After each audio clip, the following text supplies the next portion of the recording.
Mykhailo, it's time somehow to make the summary of 2016, and you were now can also comment for the very interesting survey which done by the UNDP regarding the civil position of the society in Ukraine, Moldova and Belarus. So what are the main findings? What is the surprising things? What we somehow should know about the citizenship in this part of the world? Yes, it was a very interesting research made by UNDP in Ukraine and also our partners in Kyiv, International Institute of Sociology, funded by Danish government. The research shows three elements of our civility. So civic knowledge or civic literacy, civic practices or participation in civic practices, and civic values. And it's been compared with findings from Belarus and Moldova.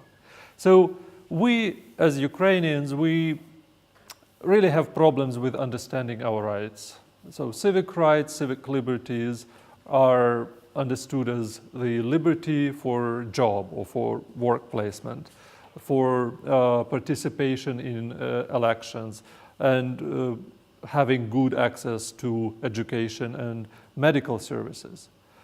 However, in its 25% is the biggest understanding that the liberty to have a job, for example, is the highest knowledge of civic right. But in Belarus, for example, over 50% talk about the right for life as the core civic right. Or in Moldova, Moldovans and Ukrainians are pretty similar in this approach.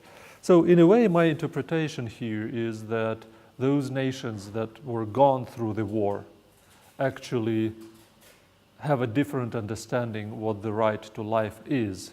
And theoretically, the Belarusians who never had war in recent 25 years, they think in terms of right to life more. When we talk about practices, Ukrainians and Moldovans are quite active, and they say that they are active, and when we check, they are also active by personal participation or personal experience. So here we can say that knowledge of civic rights, of civil rights, and practices of Ukrainians and Moldovans, they match. Although, of course, Ukrainians have a tendency to overestimate their civic activism. In Belarus, and it's quite clear that the civic activism has a much lower impact. Then, when we look at values, we're basically on the same page in all three countries. But again, we don't have like values that consolidate societies very much. Anyway, the research on values in Belarus, Ukraine, and Moldova, they show that these three societies are pretty much disoriented. So also the common understanding is that in Moldova and in Ukraine, and especially in Ukraine, there is a big demand for knowledge about civic rights and liberties, also about civic obligations, and understanding what are the civic obligations in Ukraine are pretty low. So there is a demand for more civic education. And where are the gaps? Well, the biggest gap for me, just one of several, is understanding where the source of power is.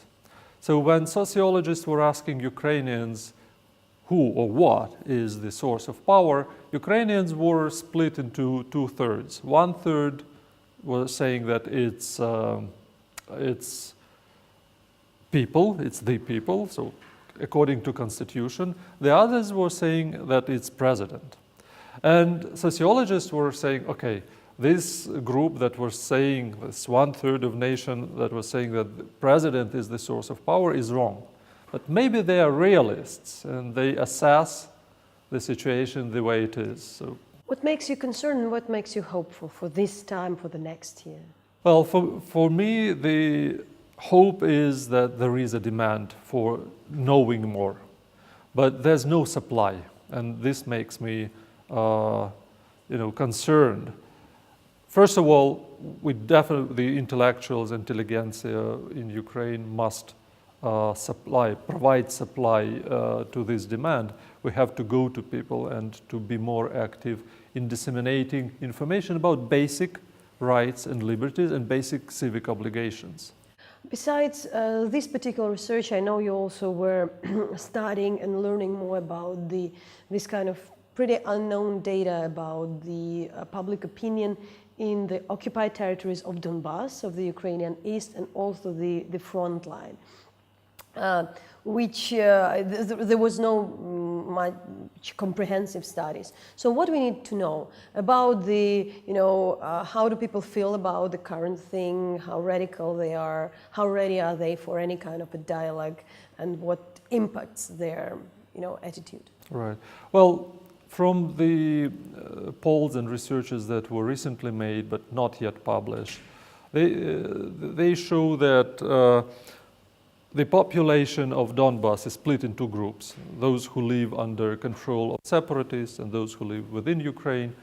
And within Ukraine, Donbas population has a big group, a quarter of population, which is very loyal and adhered to Ukraine as a political entity.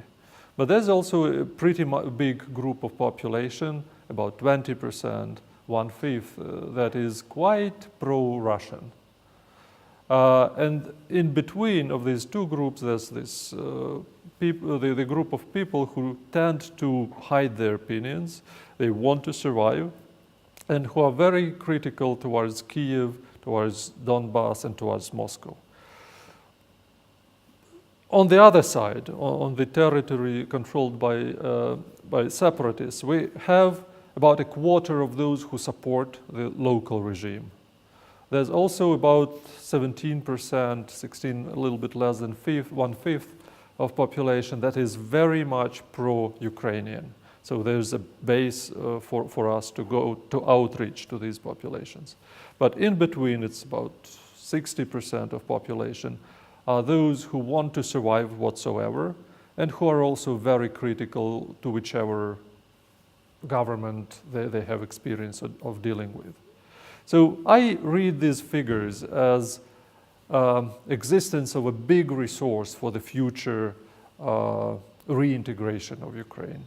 But the time goes, and this time works against us, against unified Ukraine, which means that the peace process should be sped up and we have to rebuild Ukraine, well, also taking into account this data. And finally, when you really look these days with the way how the media operate, that's our reality. It's not just something to complain. It's always think that society is radicalized when the society lives in conflict. But what is interesting for me in different kind of surveys, you see the statistics which shows that it's more like open for any compromise or dialogue or something. So what are your knowledge, let's say, not the feeling, because the feeling we read from, I don't know, Facebook. Yeah, there is a number of recent polls and researches made by sociologists in Ukraine, and it shows that the audience, basically, those who are looking at the media, people, the general population, is much more tolerant and much more rational than Ukrainian media. In Ukrainian media, also social media, the radicalism is much more spread, and intolerance is much more spread than in general population, which gives me this old populist wisdom that people, the people are wiser than the elites. Well, let it be so. Okay, well, let's see how the 2017 will be. Thank you. Thank you.